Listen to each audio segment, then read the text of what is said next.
হয়ে যাই। আমরা যখন সুযোগ পাই, যে যেখান থেকে পাই জুলুম করি। যখন আমরা জুলুম করি তো আমাদের উপরে আল্লাহ তাবারক ওয়া তাআলা জালিম শাসককে নিযুক্ত করে দেন।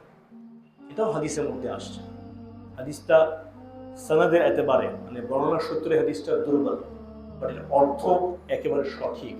আমালুকুম উম্মালুকুম, তোমার আমল যেমন তোমার গভর্নর, তোমার রাষ্ট্রপতি, তোমার প্রধানমন্ত্রী তেমন। আমালুকুম উম্মালুকুম, উম্মাল মেম্বারও হতে পারে, উম্মাল চেয়ারম্যান হতে পারে, উম্মাল মন্ত্রী হতে পারে, উম্মাল প্রাইম মিনিস্টার হতে পারে, উম্মাল রাষ্ট্রপতি হতে পারে। আমালুকুম উম্মালুকুম। আমরা বিগত 15-16 বছর খুব কষ্ট পেয়েছি, এই জন্য কষ্ট পায় আমরা কেউই ডিজে পার্টি করি নাই, তাই না? আমরা কেউই 15-16 বছর সুদ খাই নাই, আমরা 15 বছর কেউ ঘুষ খাইনি, তাই তো? আমরা 15-16 বছর কেউ কারো জমিন আইল নিজে আইলের ভিতরে নেয়নি, তাই না? তাহলে কেন দোষ দিব আমরা যে আল্লাহ তাকান না কেন আমার দিকে? আল্লাহ কিভাবে তাকাবেন? আপনি তাকাইছেন? আপনি তো রহম করেন নাই, দয়া করেন নাই।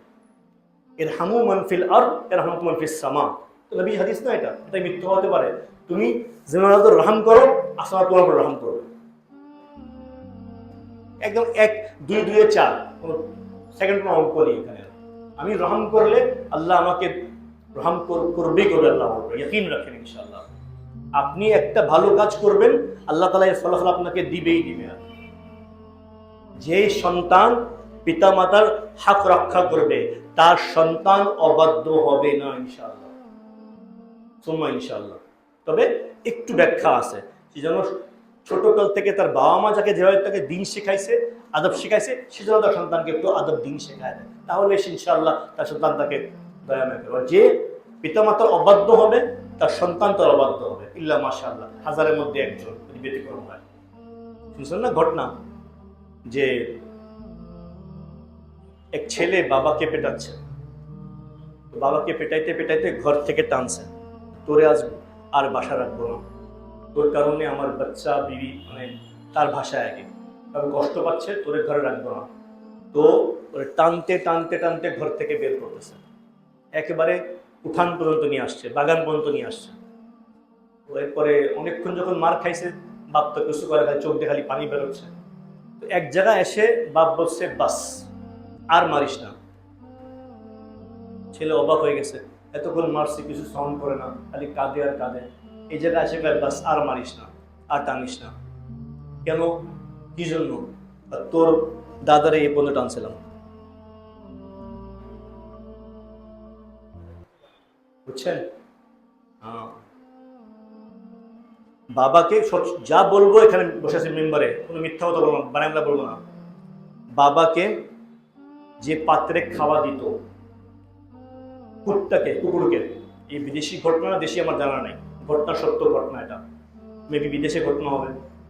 তো কুত্তাকে যে পাত্রে খাওয়া দেয় সে পাত্রে বাবাকে খাওয়া দিত। যখন বাবা মারা গেল তো কাজের লোককে বললো, এই পাত্রটা ফেলে দেয়, আর এই পাত্র রাখবো না। ছেলে বলছে, ছোট ছেলে, বাবা রেখে দাও না। কেন বাবা?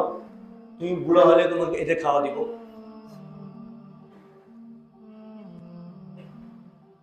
দাদা ভাইকে দিস না তুমি, বল তুমি তো বুড়া হবা, তুমি বুড়া হলে তোমাকে এটাতে খাওয়া দিব।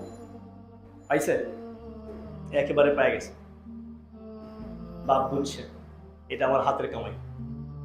এই জন্য দিন হলো খের খাইয়াত, কল্যাণকামিতা, মানুষের জন্য, মানুষের জন্য অন্য মানুষকে মোহাব্বত করা, আল্লাহর জন্য ছাড় দিয়ে দিয়া, এই আশাতে যে আল্লাহ তাবারক ওয়া তাআলা আমাকেও ছাড় দিবেন। আর যদি আমি ধরতে যাই তো আল্লাহ তাআলা যদি আমাকে ধরেন তো আমি কোনো পার পাবো না। আর আল্লাহ তাআলা আমাদের সবাইকে দ্বীন নসিহতের উপরে আমল করার তৌফিক দান করেন।